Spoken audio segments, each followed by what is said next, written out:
you awake? I thought I heard you get up. Yeah, I'm awake.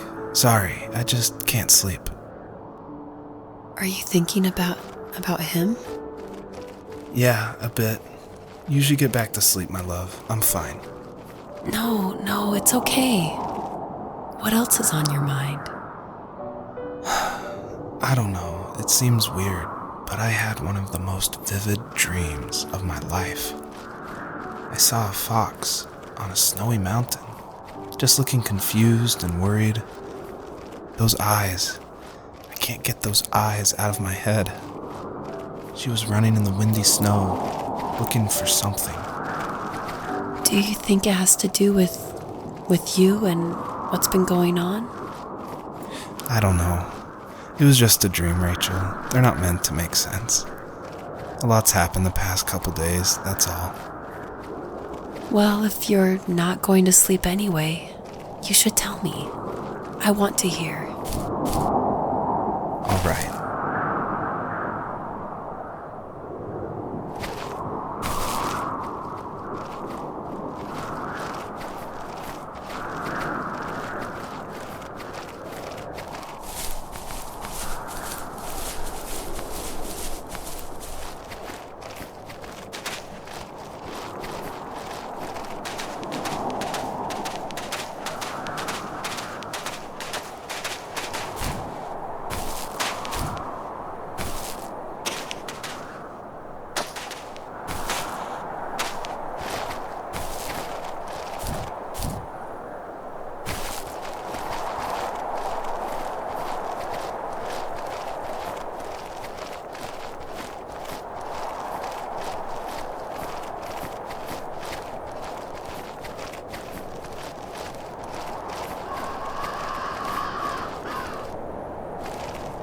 So, not far from her home, she followed that path to something unexpected.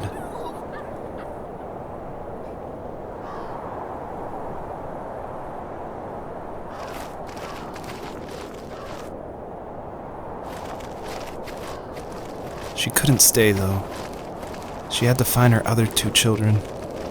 So she took that path. She followed it towards something ancient. Something with answers.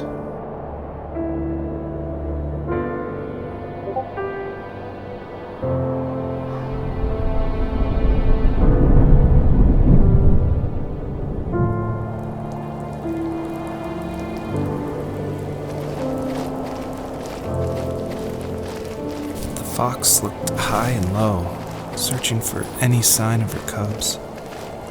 Points of light showed the way to this ancient tree. It was as if each one had a story to tell, all their own. The land was trying to tell my story, too. I felt like I was right behind her the whole time.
As a kid, did you ever do show and tell in your class? Yeah, I think I only did it once, when I was in the 4th grade. You know how my life was around then. I wanted to show my class what helped pass the time and distracted me. So I brought a dozen paper cranes I had made. I think I told everyone how badly I wanted to be a bird and fly, embarrassingly enough. Don't be embarrassed. Every kid wants to fly. For me, it was another toy from my dad, a wooden boat. I remember guarding it so carefully in my hands as I walked into class. When I sat down, a group of boys immediately made fun of it. They asked which trash can I found it in, or why an ugly log was my favorite toy. When I got up, I didn't even want to tell them my dad had carved it. I said it was a joke gift my friends had given me. Kids can be so cruel. Some of them are. I shouldn't have let them get to me, but it did. It's amazing we bounced back at all.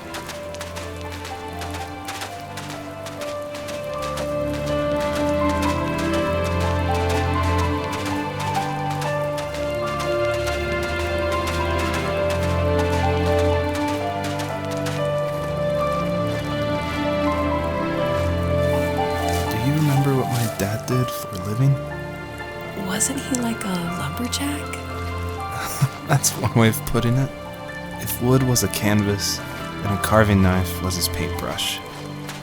Even after working a 50-hour week, even after his hands were more splinters than skin, he would bring home the nicest piece of Alaskan weeping cedar and make me toys. That wooden train was the first toy I can remember, and I loved it. I just knew from a young age I was going to be a lumberjack, like my father.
Usually those kids would leave me alone, but somehow they could tell I was different.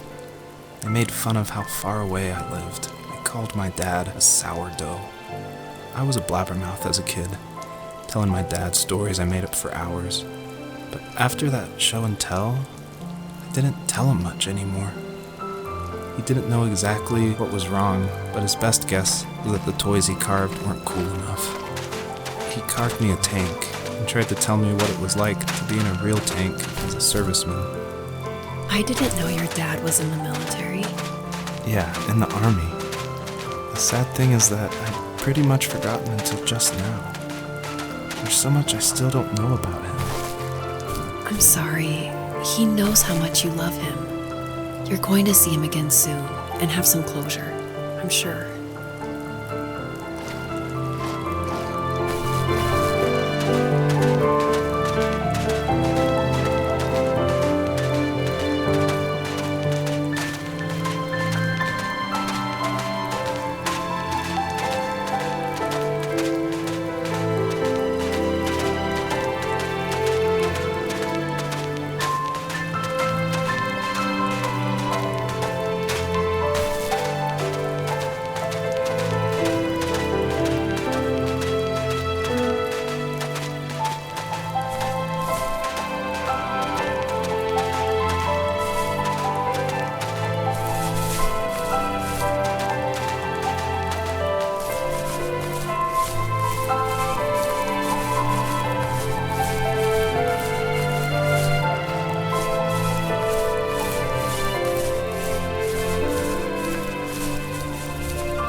older I got, the more I withdrew. I asked myself, why talk to anybody anyway? Why bother when I'm happy by myself? I started drawing a lot, mostly animals I saw in the woods by my home. I then imagined designing my own hideouts with things like TVs and pantries full of chips and cookies. I think that idea of leaving home and drawing blueprints started my career. I found a lot of solace in that. I'm not surprised, but I did the same thing, you know? There's something special about having a place to call your own. And now look at us. Well, if you count renting in an overpriced city. It's as close as we can get for now.